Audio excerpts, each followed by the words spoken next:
All right, welcome in everyone. American Leeds, the American Leeds podcast. Thanks for joining me today.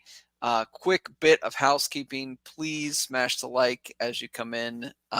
Helps the channel grow.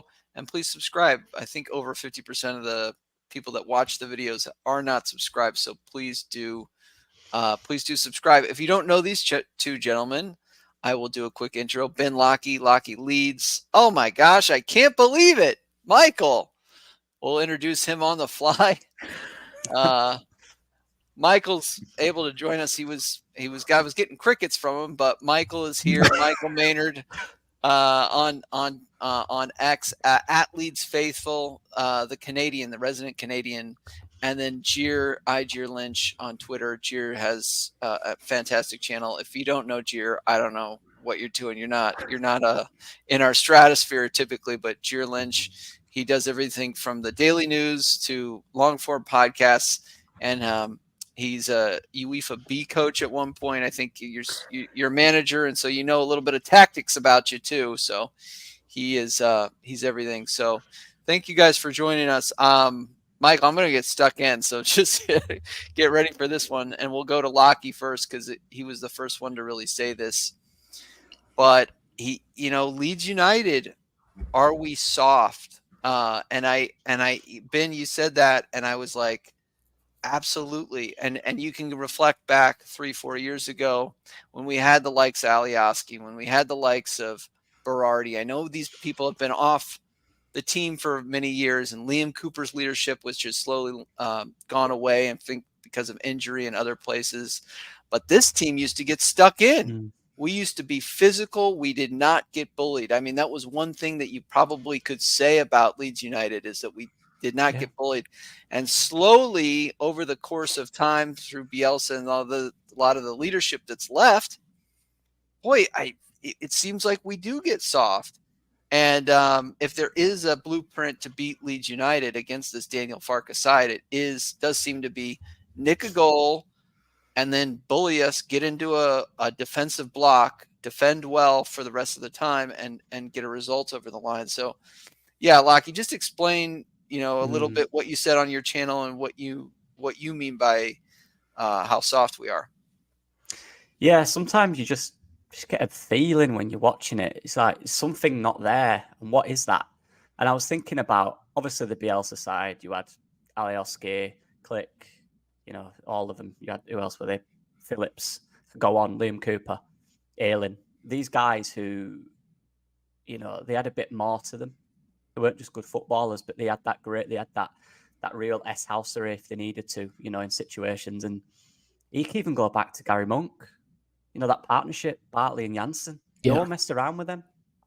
They didn't, you know what I mean? We weren't great, but it made teams coming to Ellen Road fear a little bit scared to come in here. And you look at any player or any manager that came to Ellen Road in maybe the last 5 or 6 years, they hated it. They said it's really a hostile atmosphere. The players don't give you a second to breathe. And that fed into it. That fed into the way we played. And the crowd respected that and loved that.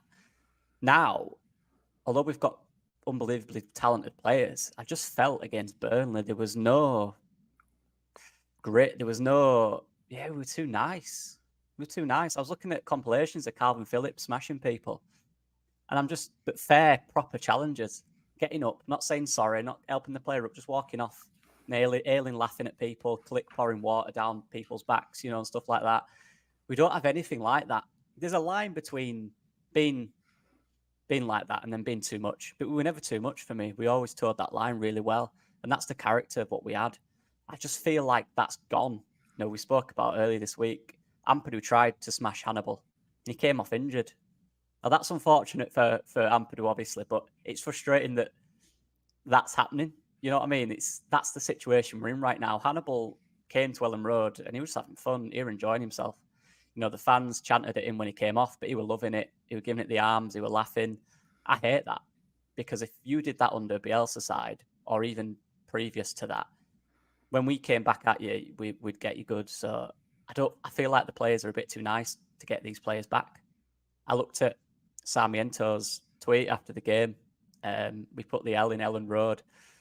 I'm just like, there's no, you imagine you did that under Bielsa. You know what I mean? The next game after that, I had a feeling that, remember when was it? I can't remember which manager it was, but a few of them talking about Leeds United. Whenever they spoke about us, we battered them the day after because that meant something. Teams saying stuff about Leeds, it meant something to them players. Do you know what I mean?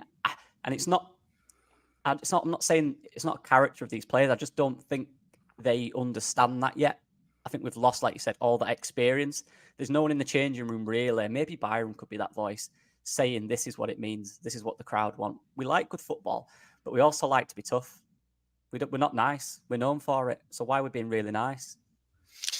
Michael, what do you think? Are we too soft? Are we too nice?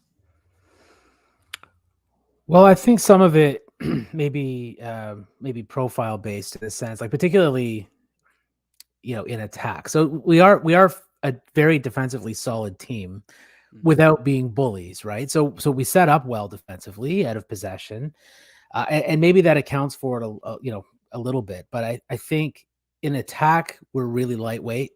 We don't have players. We're pressing, but we're not really getting anywhere with it. I think.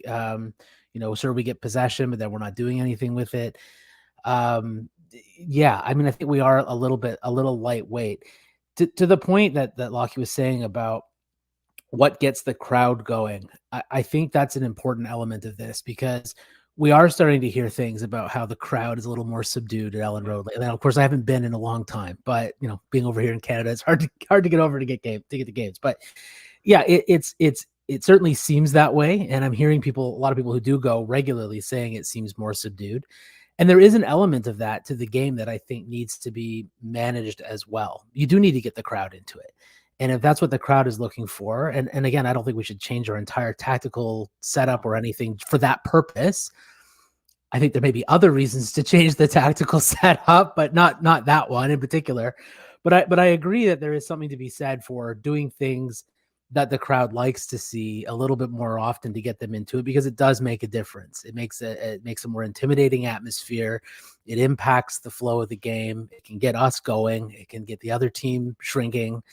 So there is an element of that. And I think it is important to look at that. I agree that we're not, again, I think we set up well defensively, but we could be tougher. And I think we could definitely be tougher in attack as well. Like, again, we're pressing a lot. But, again, I think we need to have someone who can bully a little bit. Bamford actually is good at that. He can get stuck in and he can push around. I always love, the matches where he shows up and he hasn't shaved in a couple of days. And he sort of bullies his way around and doesn't let himself get bullied by big center halves. And we're not really seeing that right now. And I'm not blaming, Mateo Joseph or whatever. He's young.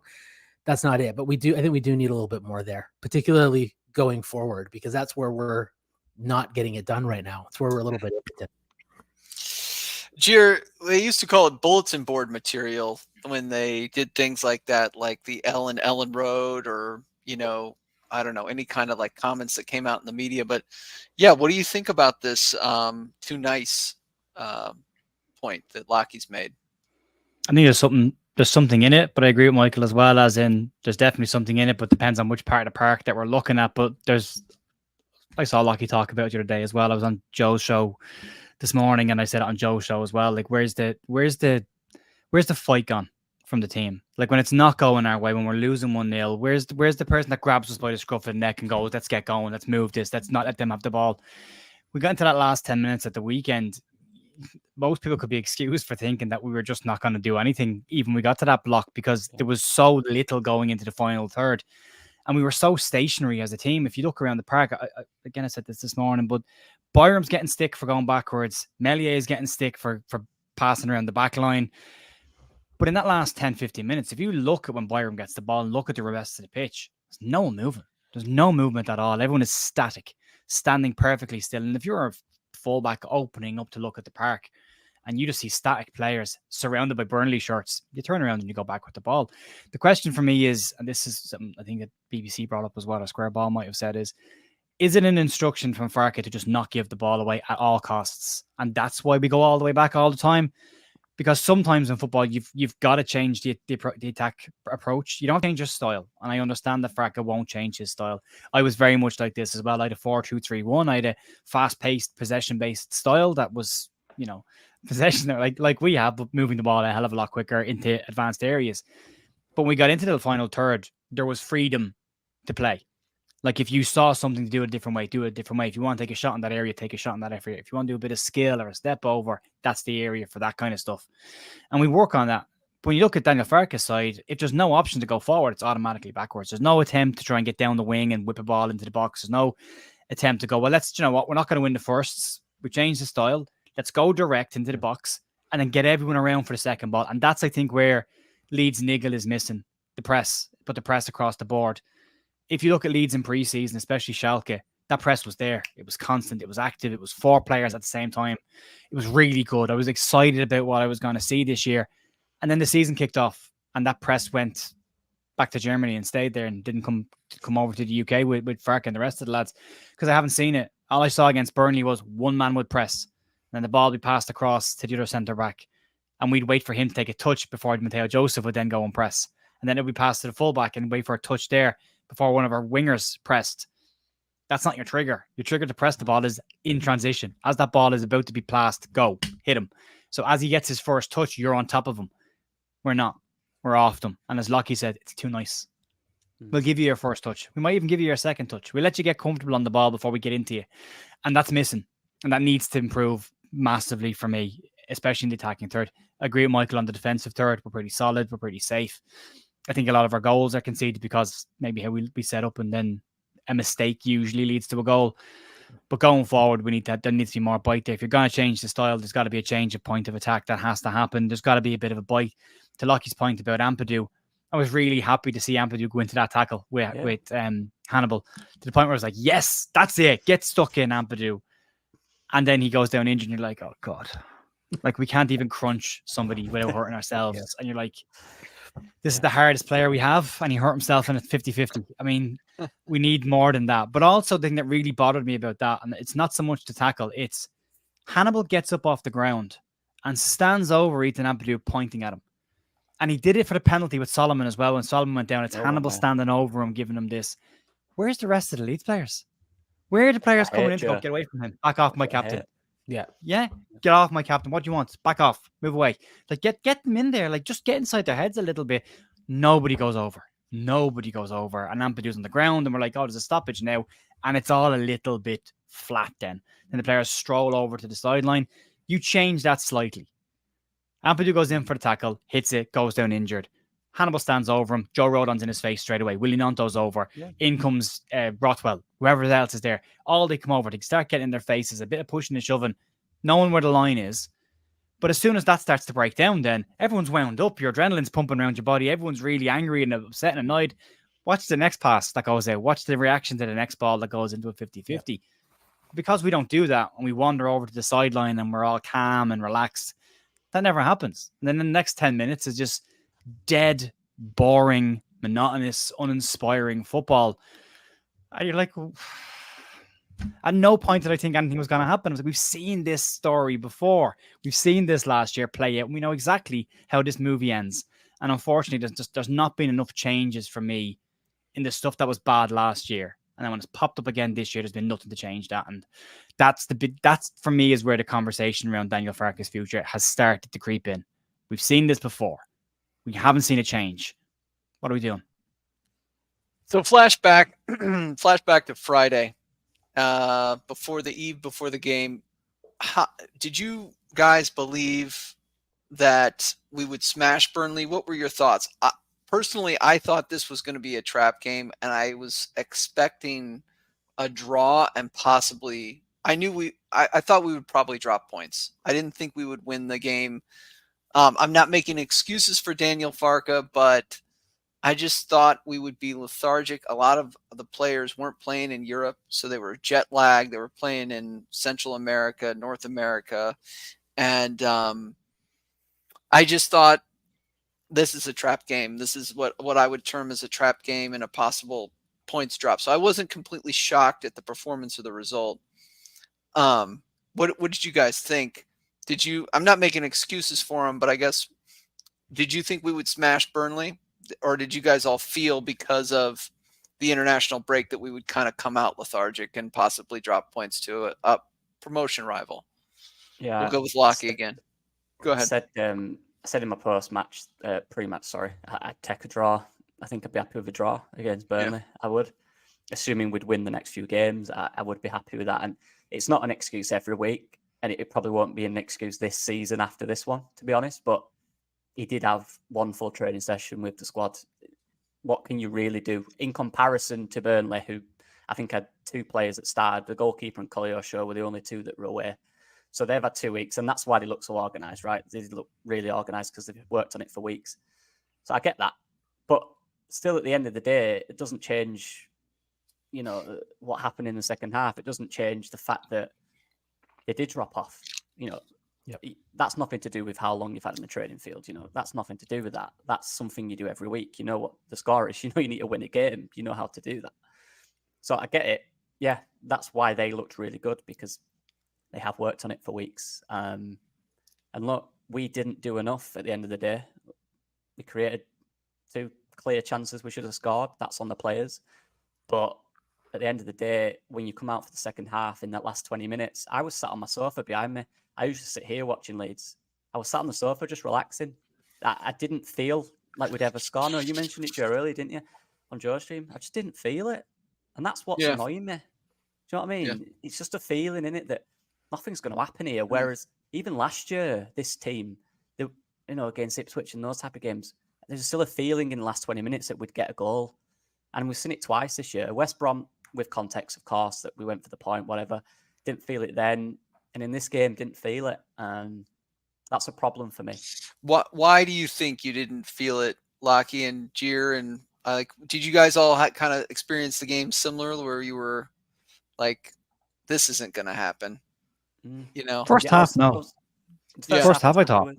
I was really happy with how we were playing the first half. The narrative after the game was Leeds didn't create any chances, which is just not true. It's the second half of the game we didn't create chances. The first half we created 2 clear-cut goal-scoring opportunities that both should have been scored.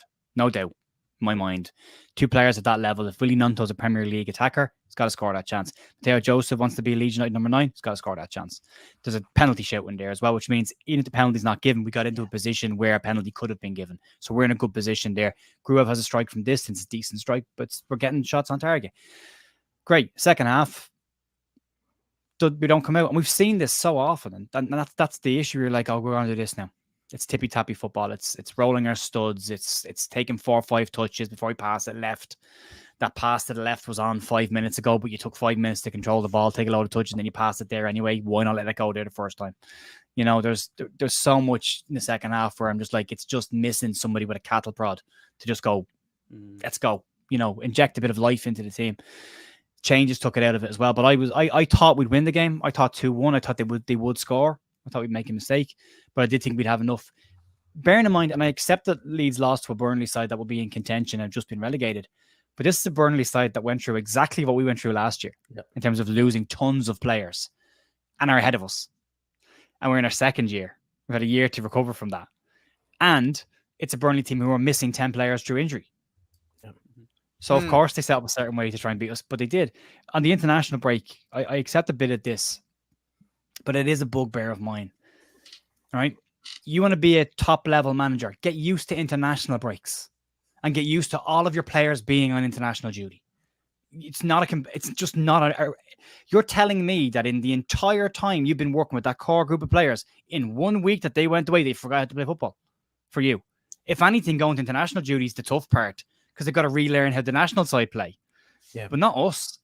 Burnley had internationals as well. You're saying only 6 players to work with. Well, then do it before they go international break. Get it sorted before they go away. Get a plan put in place. This is nothing. International football hasn't just crept up on people. It's been there for a very long time. He just keeps on saying the same thing. Well, the international break. So, okay, if that's the case, then do we have to accept that every single international break Leeds will be crap at the first game afterwards? Do we have to just write that game off? Because that's what he said. He's saying, by saying those things. You're saying this year not because I'm saying it. Farke has actually used that words in the press conference. Yeah. They're his words, so therefore you're accountable to what you've said. Is it valid? If we go to the Premier League, which is the goal, what are you going to do then? Because the expectation would be the entire squad will be international player level. Yeah. So then what do you do, Daniel, when 20 players have gone international duty, and you've only got the YTS lads and the backup lads to work with. What do we do then? We just give up the first Premier League game back after international break and go, well, I need a week to work with them.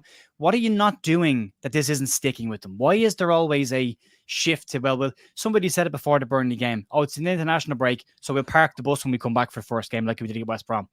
And you're like, but that can't keep happening. Like, you can't go away for a week and then come back and be, look, you've probably all forgotten how to play, so we won't do the normal stuff. We'll sit deep and we'll defend as much as we can and we'll try and do counters. It doesn't wash. It doesn't wash with me. I don't accept it as a valid, especially after a year of this. If he'd only come in the summer, fine. And also bearing in mind, of the new players that came in, one of them was in the team. That was it. Outside of that, that's pretty much the squad you've had for the last year and a bit to work with. Why can they not do that? Tempo isn't them. Passing patterns isn't necessarily them. The shape, taking a number 10 off the park and putting a second, and then there's no one in there to win without changing anything else. Yeah. Bizarre decision. So I don't. I thought his substitutions are. Yeah. Yeah, go ahead. No, I'm validating your substitutions are questionable. Maddening. Yeah. Go ahead. They're infuriating. The substitutions are infuriating, actually.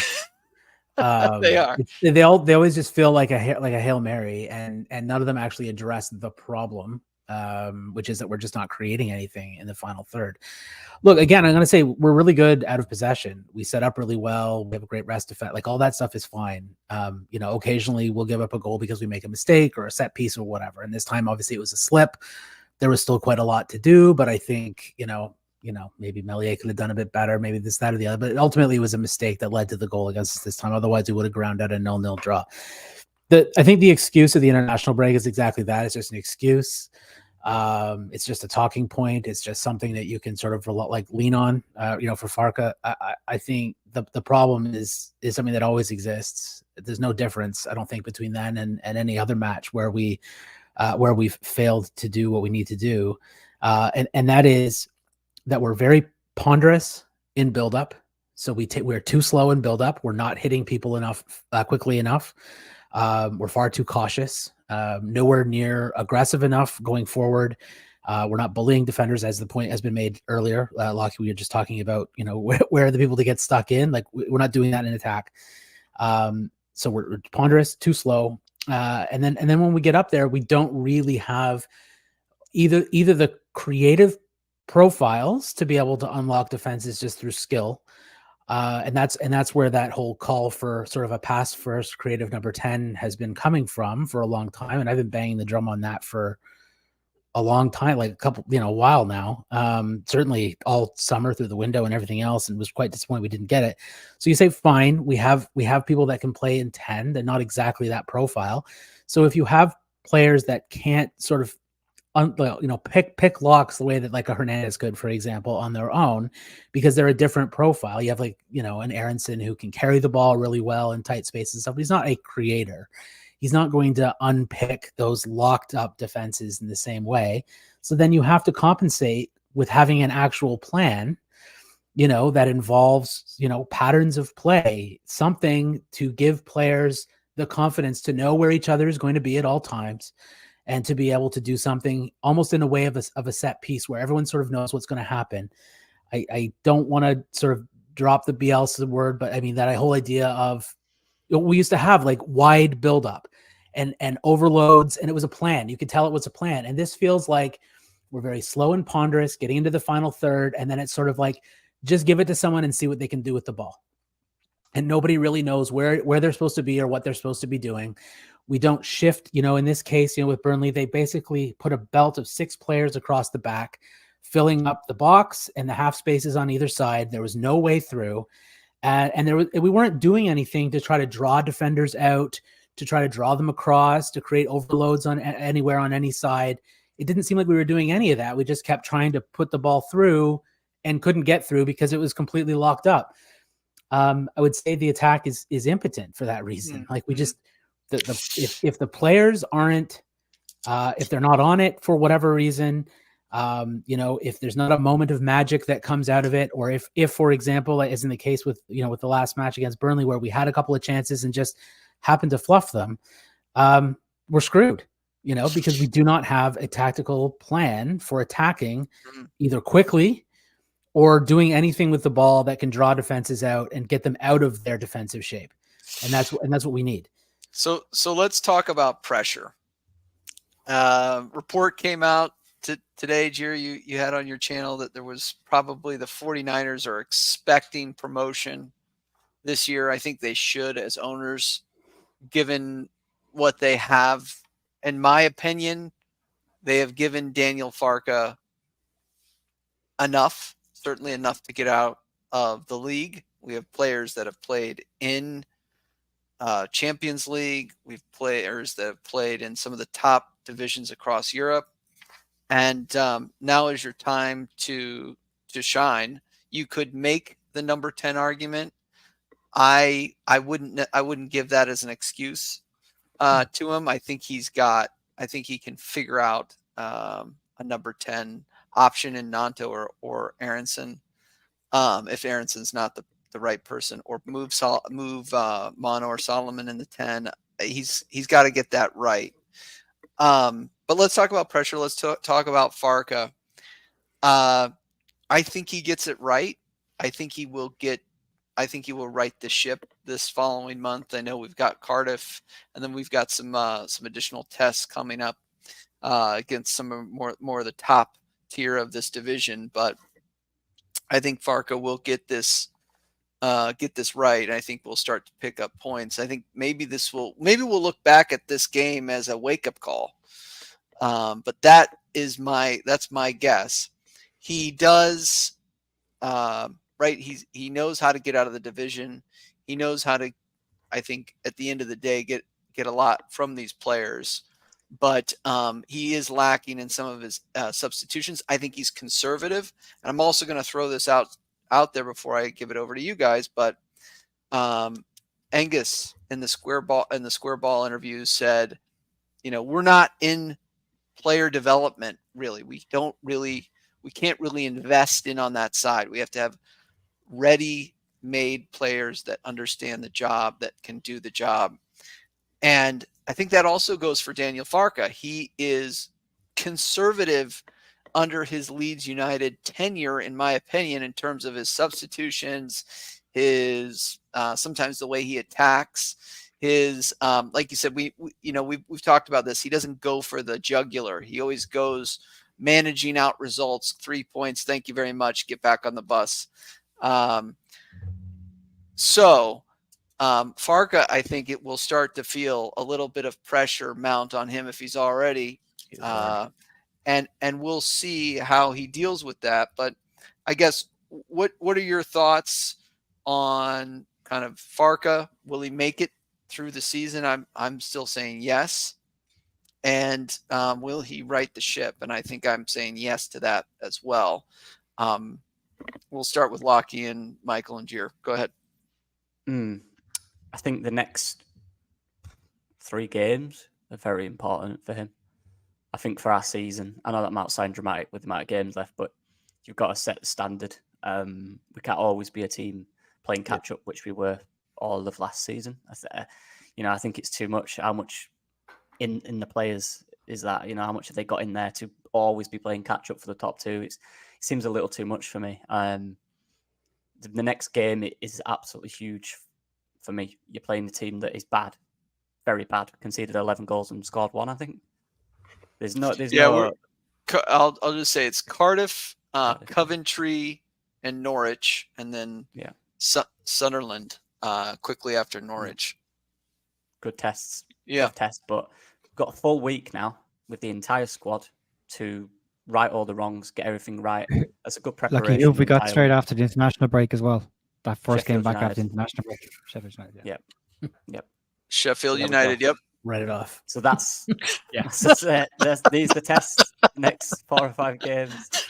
These are the tests. This is where we'll figure out what we're made of. I think this season, if Burnley was a wake up call or whatever, if it just it's gone now. You've got an entire week to fix training with a full squad, basically by 1 or 2 players that are injured. Going into Cardiff, look, of course, if they still believe in their manager, they'll be fighting for him. But you've got to prepare for that. That's going to happen. we're fighting for ours. Them players need to be fighting to get up that league. It's as simple as that. You've got to win that game. I do think he'll be it. I do think he'll find a way. I think he's done that in his career a lot. Yeah. When even at Norwich, until he came to Bielsa's Leeds United, who were flying and battered us 3-0, they wanted him out. The entire club were done with him. The fans were finished with him. He won that and then went on a ridiculous, I don't know how many games, but it was a ridiculous winning streak after that. But our players need to help him in that. I do think there's a thing in our players as well. They've got to help him out. They've got to take them chances. They take them chances. We might not be having this conversation, Again, stop making the mistakes, little things like that. They have to help him out as well. They really do. It's a thing. You're in it together, players and managers. You've got to help each other out. Farke has to change things and get things right. The players have to help him out. As simple as that. I do think he'll be here, though. I do. I think we'll get it right. But I'm Michael, very positive. What do you think? Well, I mean, we're in ninth place currently, and the part that bothers me about that is that it's pretty much where I think we deserve to be right now at this point. I mean, it's still early in the season, so that's not a huge deal yet, but it is where we deserve to be. It's not like we can look at it and go ninth. We're a bit unlucky. We're tied for 10th place, I think, in goals scored right now. We're, I think a little bit better in terms of goals against, but still there are some teams that have been more defensively sound than us by a little bit. I mean, we've 4 concessions in 5 games isn't bad. It's like I said, we think we have a pretty good defense overall, but it doesn't count for much when we're not scoring as much as we probably should be for a team that wants to challenge, at the top. So, right now, I would say it's definitely been an unfortunately slow start, but we are where we deserve to be. And I agree with Locky that the next few games are going to be really important to decide, because this is really the season's going to start to take shape soon. It's still a little early for that, but it does start to take shape, as you get into the autumn months. And if you do sort of set a trend and there begins to be the word that you used was pressure. And I think that's definitely going to start to mount. A word that I often use, or a sort of a way of describing it that I often sort of fall back on, is just you start to get the stench of mediocrity about the place. And we've seen that before. And if that's sort of the direction we're going over the next few games, I think that's when the pressure will really, really start to mount. Because it starts to feel like, where are you going to get the points from? You might get a win and then a loss, and you just sort of just, hover around, below where you want to be. I mean, I think if we're competitive and we're still sort of looking, like we're in the playoff spots and we're not really in any danger of slipping out, like after the next few games, I think Farke stays around. But after the next 3 or 4 games, if we're still hanging around mid-table, I think we might start looking at something else. I mean, I don't really know. I don't think we know enough about the 49ers as owners yet to know whether they would pull the trigger. I'm not sure. But I would think they're going to start getting antsy. And I would think that their investors are going to start getting antsy. And there's a lot of investors who are, that's the one thing about the model. There are so many people with their money tied up in the team right now. Eventually, some of them are going to start speaking up if they're seeing that things are not going the way it's going to, the way that it should be going for them. If it looks like they're not going to be getting any of their money back at any point. Gier, what do you think? Farke. Yeah, I agree. Yeah. I think it's 2 years, they said, wasn't it? A 2-year plan with the championship. If it had to go into a second year, which means this year we have to get out of this division, which means all the things behind the scenes and from the owners and directors is all around this season. This is the one we get out of this division. So he has to get out of the division this year. Has to. Now, we can limp out of this division if we want to. Yeah. We can make it hard work of this and get up. We might not. Could be fine. Farke could be fine. I'm not saying sack the guy, but I think Leeds needs to show that they're a leading side in this division. They need to beat teams and keep beating teams. When you go 2-0 up against a side, we need to go for the jugular and get 3. Put them to the sword. We don't do that. We take the foot off the gas.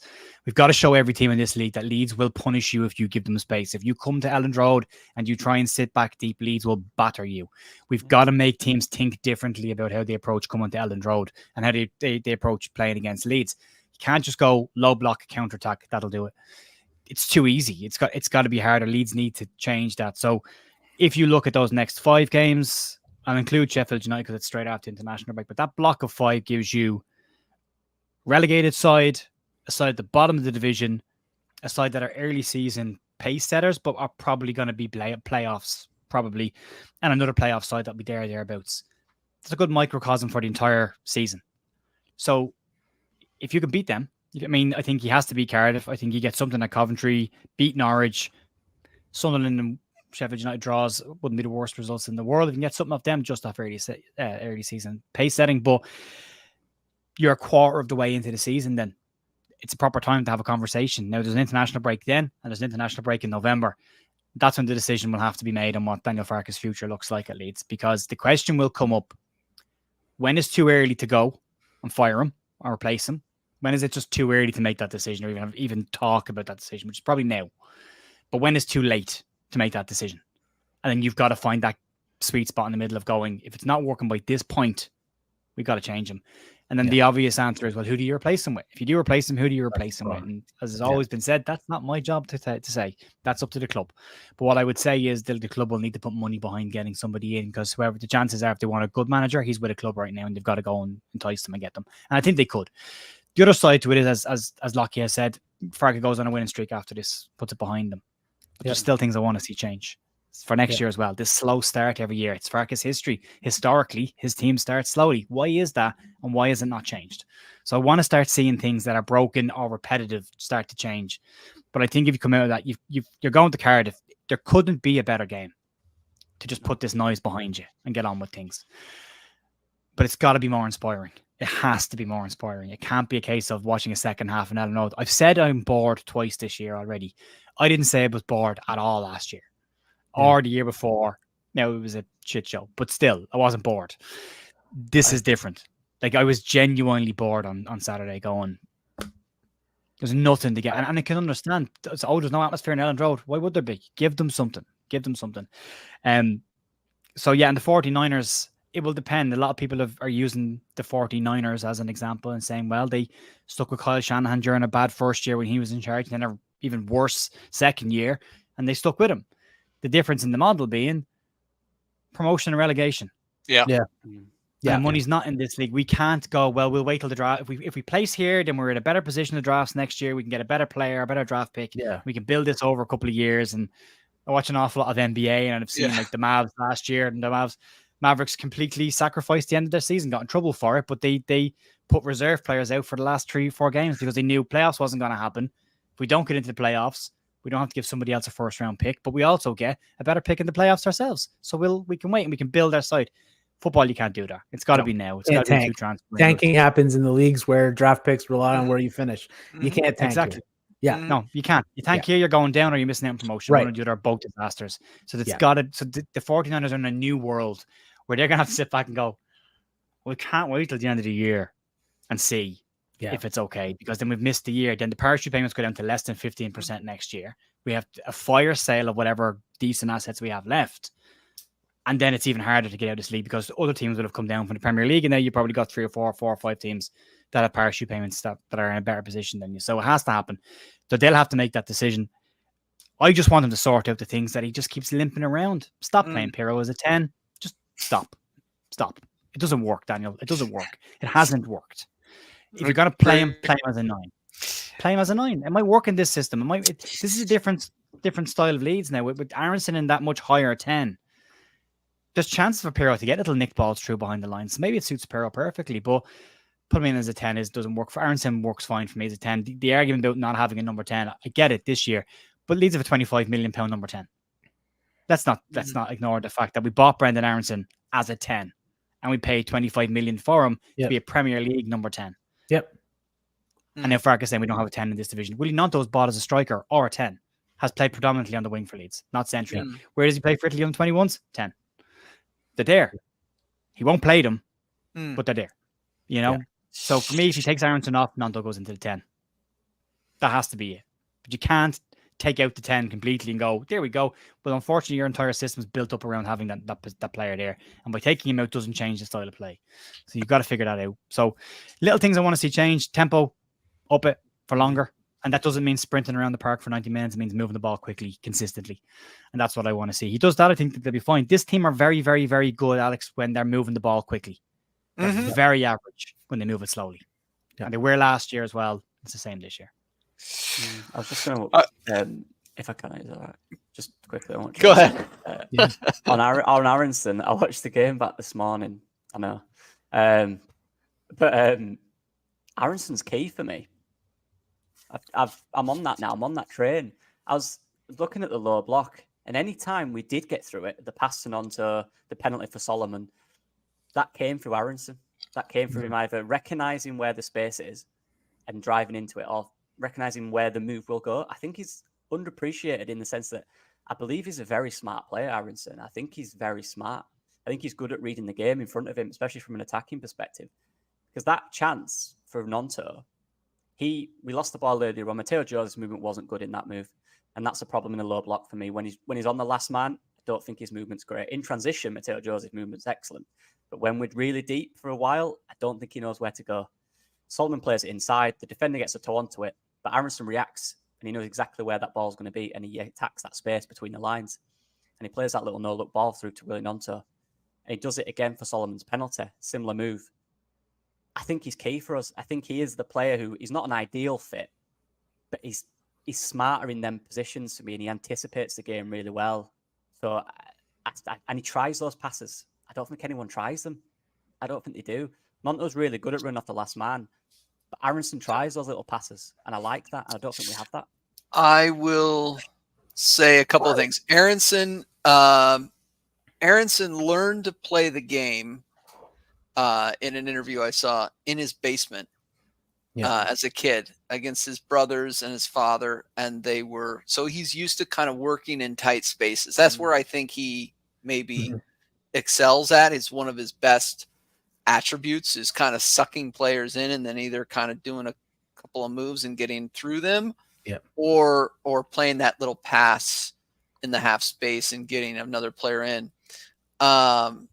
American sports, I'll just kind of piggyback on what Jir was saying. It's one of the reasons why I watch less American sports is because the games matter so much in football and proper football in Europe, because every game is almost like a playoff, can be a playoff. And you sense that in the championship, because we're going for promotion, or in the Premiership when we were we were battling relegation for those 2 seasons. So there's a lot on the line each week in, week out. So that's one of the reasons why I love the game. I want to talk a little bit in the last 15 minutes or so, 10-15 minutes on the tactics and the number 10 position. I was going to transition beautifully here. Aronson can also play out wide. There's something about a shout for Nonto in the 10.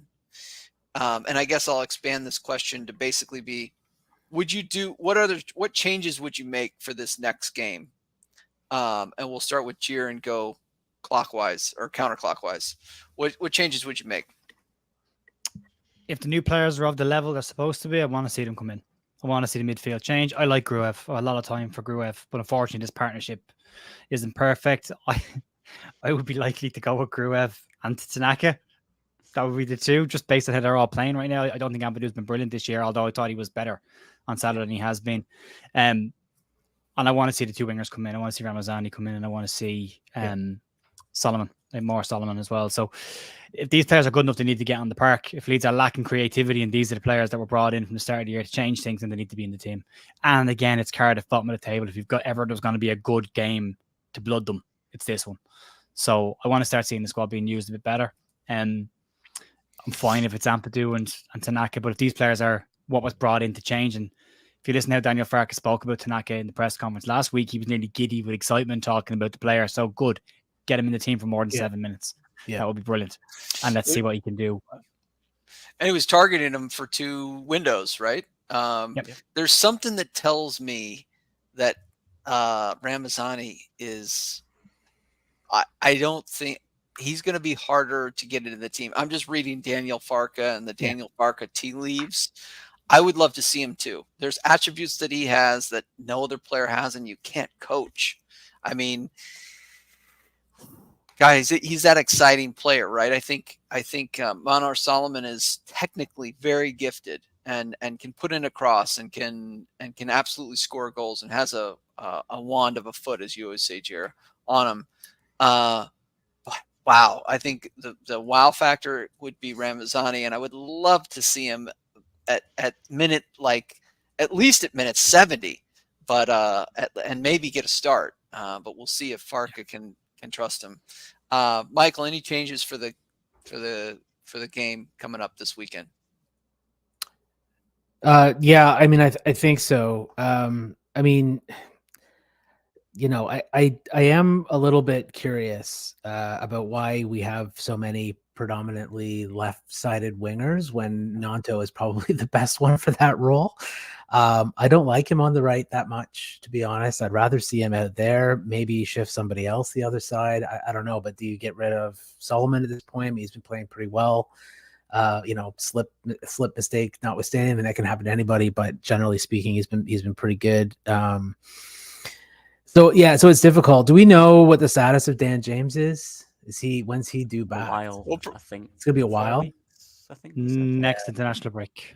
Yeah. Okay, so it's gonna be because it's a hammy, right, for him. So he redid it. Apparently, in his recovery, it got worse. He did it again. Yeah. So I mean that, you know, that's unfortunate because I think he's the ideal person to have in the right wing spot. But yeah, for me, I you know, maybe moving Gnonto centrally. I take what Locky's saying about Aronson. I think he has been probably consistently our best player or one of them.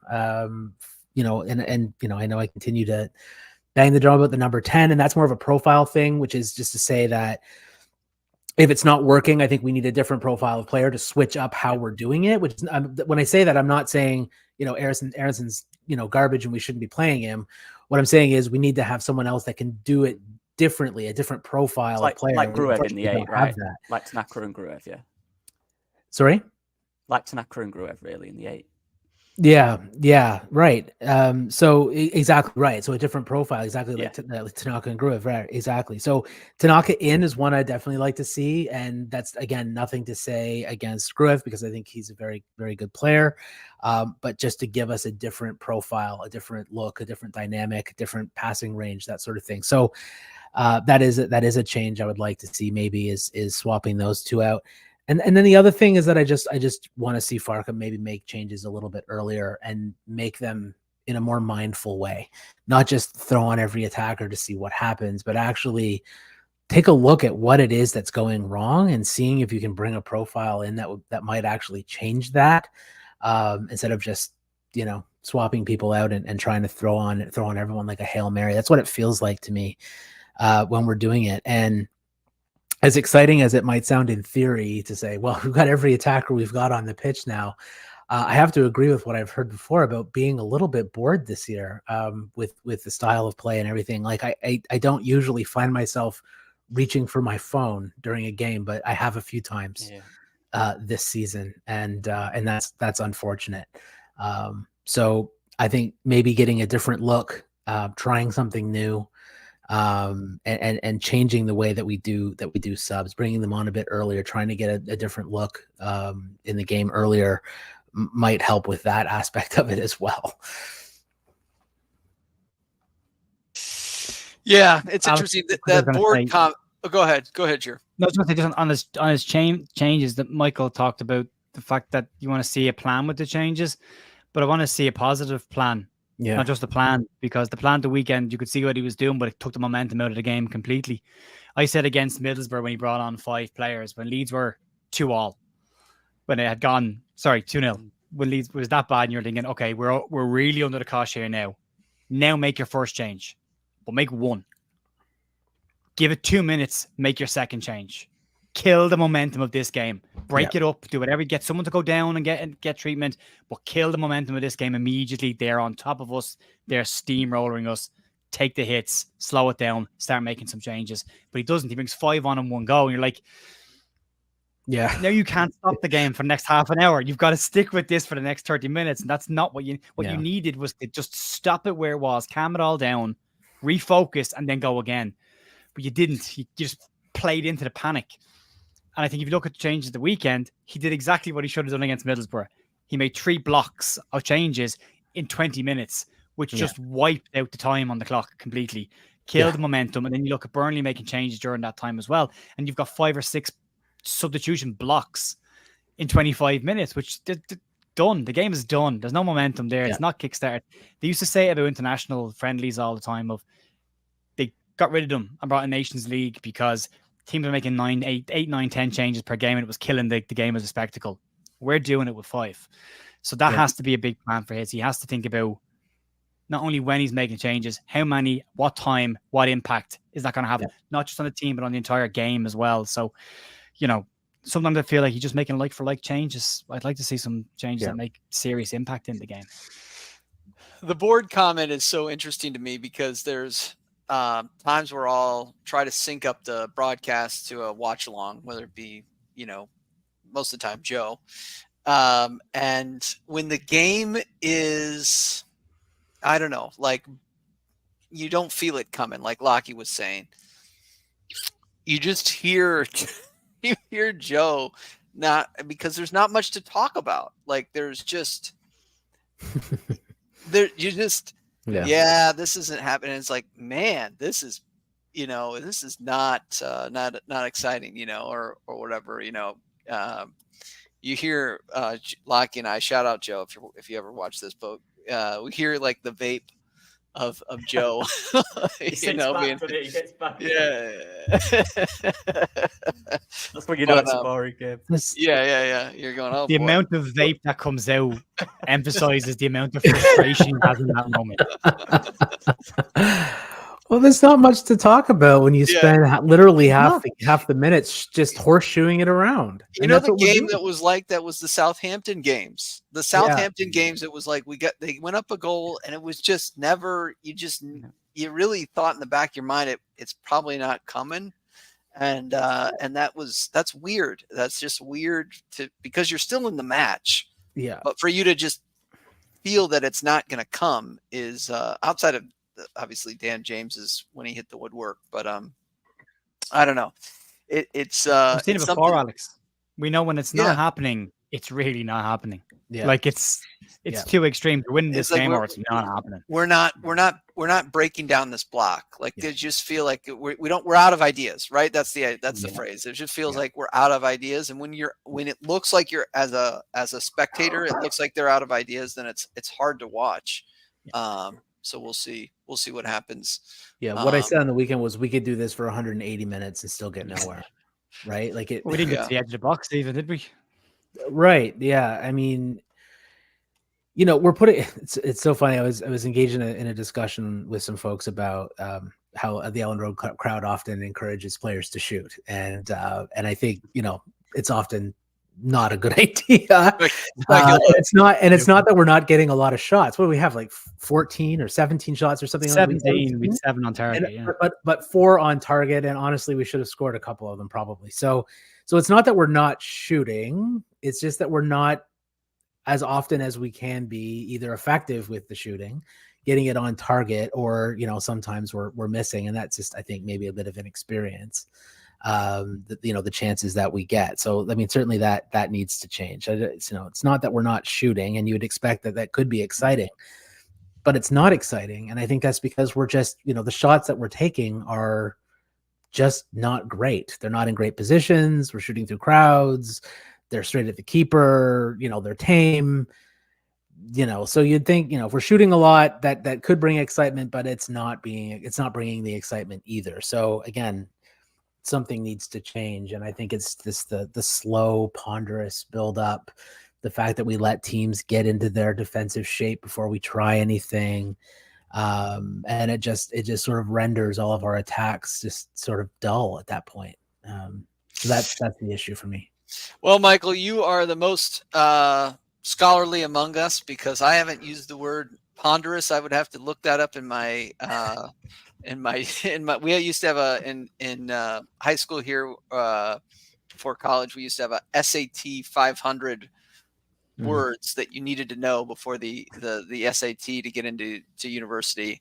And so I probably haven't looked at ponderous since then, Michael. So you get the A in the class, and appreciate you. But yeah, follow these guys if you're not following them. been Locky, Locky Leeds YouTube channel. I think you're Locky Leeds on Twitter as well. Michael Maynard, Leeds Faithful. Follow Michael, and Igier Lynch on Twitter, as well as Leeds United, The View, daily news and weekly podcasts, and much more. Watch your space if you're not already. I thank you, gentlemen, and this will drop Wednesday morning. And thank you all for watching. Bye now.